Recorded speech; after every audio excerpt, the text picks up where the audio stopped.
Welcome to Queen's Kitchen and fashion. நான் இன்றைக்கி பருப்பு ரசம் வைக்கிறேங்க. பருப்பு வேக வச்சு கொஞ்சம் பருப்பு தண்ணியோட கொஞ்சம் பருப்போடு சேர்த்து எடுத்து வச்சுருக்கேன்.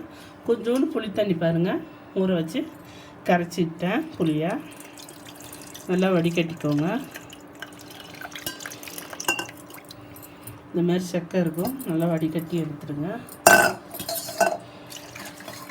இப்போ நம்ம எடுத்து வச்சுருக்க பருப்பு தண்ணியை ஊற்றிக்குவோம். தக்காளி பழமும் இதிலே நான் போட்டு வேக வச்சுட்டேங்க. பருப்பு கூடவே இப்போ இதில் பெருங்காயத்தூள் சேர்த்துக்கோங்க.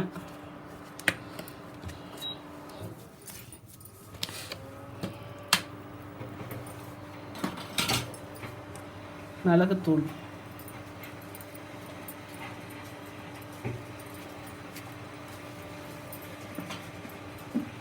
காயத்துக்கு பார்த்தீங்கன்னா கறிவேப்பிலை, ஜீரகம், பூண்டு, பச்சை மிளகா ஒன்று, கடாய் வைக்கிறேன். ஒரு ஸ்பூன் எண்ணெய் விடுங்க. எண்ணெய் சூடாகட்டும். எண்ணெய் சூடாகிடுச்சுங்க. பாருங்கள், நம்ம பூண்டு போட்டுக்குவோம். பூண்டு நல்லா போட்டு ஃப்ரை பண்ணிக்குவோம். பூண்டு வதங்கினதுமே நம்ம ஜீரகமும் பச்சை மிளகா கறிவேப்பிலை சேர்த்துக்குவோம்.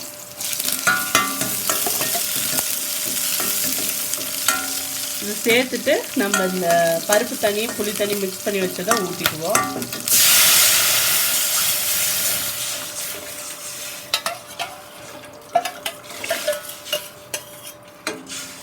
கொத்தமல்லி இலை இருந்தால் கிள்ளி போட்டுக்கோங்க. என்கிட்ட இன்றைக்கி கொத்தமல்லி இல்லை, அதனால் கொத்தமல்லி சேர்க்கல. நான் கொத்தமல்லி இருந்தால் கொத்தமல்லி கிள்ளிக்கோங்க. உப்பு தேவையான அளவுக்கு, உங்களுக்கு ரசத்துக்கு எவ்வளோ தேவையோ அவ்வளோ.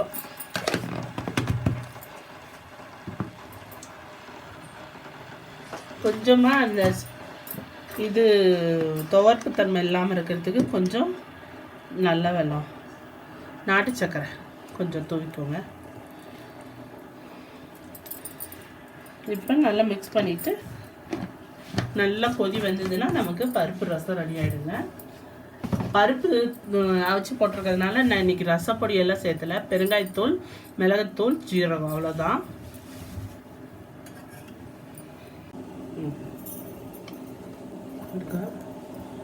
பாருங்கள், ரசம் நல்லா கொதிக்குது.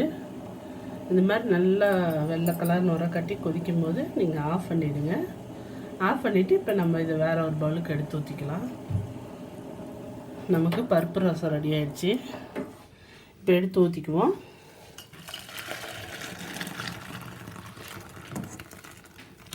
பருப்பு ரசம் ரெடி ஆயிடுச்சு பாருங்கள். டெய்லி ஒவ்வொரு ரசம் நான் சொன்ன மாதிரி பார்த்தீங்கன்னா 5-6 ரசம் ஒன்றா சேர்த்து வச்சுருப்பேன். லாஸ்ட்டாக எனக்கு பருப்பு ரசம் வச்சுருக்கேன். இந்த வீடியோ பார்த்துட்டு எல்லா ரசத்தையும் ட்ரை பண்ணுங்கள். ட்ரை பண்ணிட்டு எப்படி இருந்துச்சுன்னு உங்கள் கமெண்ட்டை சொல்லுங்கள். இது மாதிரி மேலும் வீடியோஸ் பார்க்க என்னோடய சேனலை சப்ஸ்கிரைப் பண்ணுங்கள், பெல் பட்டன் ப்ரெஸ் பண்ணுங்கள், கூடவே லைக் பட்டன் ப்ரெஸ் பண்ணுங்கள், உங்கள் ஃப்ரெண்ட்ஸுக்கு ஷேர் பண்ணுங்கள். தேங்க்யூ.